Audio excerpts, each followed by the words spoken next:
Greetings, and thank you for joining me today. This summer, I was able to read two outstanding books by Jonathan Turley. He's an accomplished attorney and professor of law at the George Washington University School of Law. The first book that I read by him was called The Indispensable Right: Free Speech in an Age of Rage. This one was very relevant concerning all that's taking place in our society today. Very well written. And then Turley followed that up in just February of this year with a companion volume called Rage in the Republic: The Unfinished Story of the American Revolution. Once again, outstanding books that give a real good accounting of the history of free speech in America, even predating our Constitution and going all the way up to the present time. So that's his theme. The understanding of free speech, the development of it, the proper use of it, and the history of all that took place up to today. Just outstanding work by Professor Turley.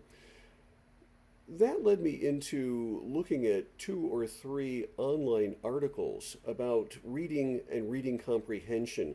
And as I reflected on all that I have read, it seemed to me that the reading and the reading comprehension is so important, and yet, if we are to use our right of free speech effectively, and if we are to train and educate our young people to do the same, they must be able to read and comprehend what they read, what they hear, and think about it critically in order to come to their own conclusions and be able to discuss them intelligently, especially concerning the issues of our day.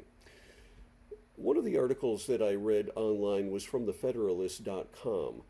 The writer there was talking about this very issue of reading and reading comprehension and how it affects the young people and moving through the educational system. But in addition to that, the article quoted a rather lengthy article from the Atlantic magazine.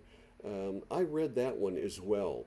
And in that article, in the Atlantic, the writer there related the story of a student at Harvard University who went to the humanities professor and explained that he had to use AI to interpret a particular book that he was reading. The book is a novel called A Clockwork Orange by Anthony Burgess. It was written just in 1962, and I'm familiar with that title and all that takes place in that book. I do not think it should be that hard of a book to understand, particularly for someone at a school such as Harvard. But this student needed to use AI in order to pull that off, in order to understand it well as part of his own education.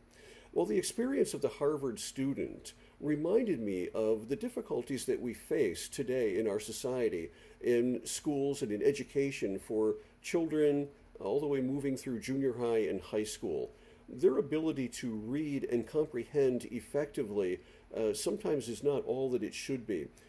But you know, this problem actually begins even in the home. If parents and grandparents would spend time reading good books and reading great books to their children, their grandchildren, it will help to build their abilities in reading and comprehension to prepare them for what will be coming in school. And hopefully, the ability to read and comprehend will be further developed as they move through the educational process leading to their time in university. Now, the writer in The Federalist pointed out that according to the New York Times, this is an article that they were quoting, and I quote from that article: "High schoolers are reading very few full books every year, often only one or two. Rather than assigning full books, teachers instead assign short excerpts from texts in the hopes that students will read those." Unquote.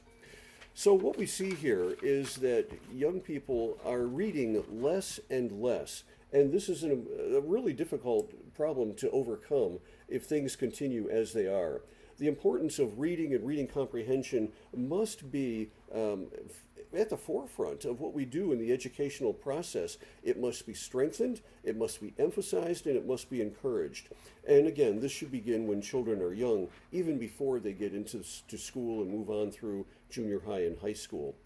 I have 5 practical suggestions for parents who have young children at home that they can begin to use to help to prepare them for what they should be able to absorb as they move into older years. Number 1, parents, let the children in your home see you reading good books. Set the example for them. Secondly, read great books to your children.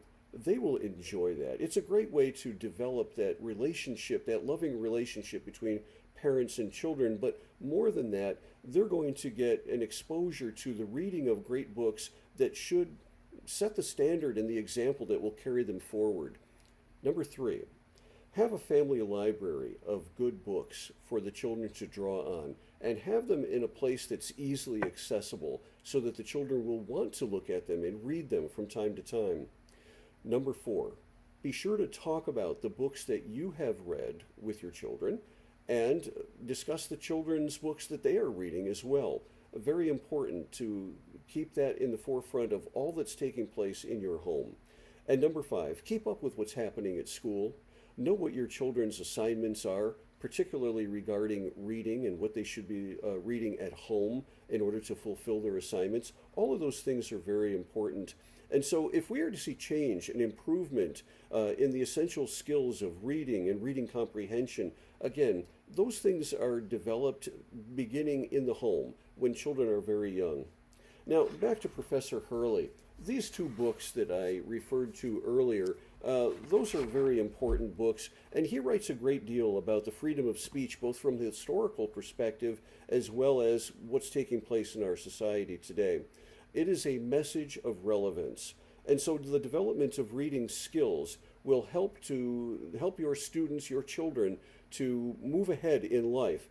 And I believe that young people who have developed these skills are much more likely to become outstanding citizens in our society and effective leaders. Hey, thank you again for joining me today. Enjoy the day.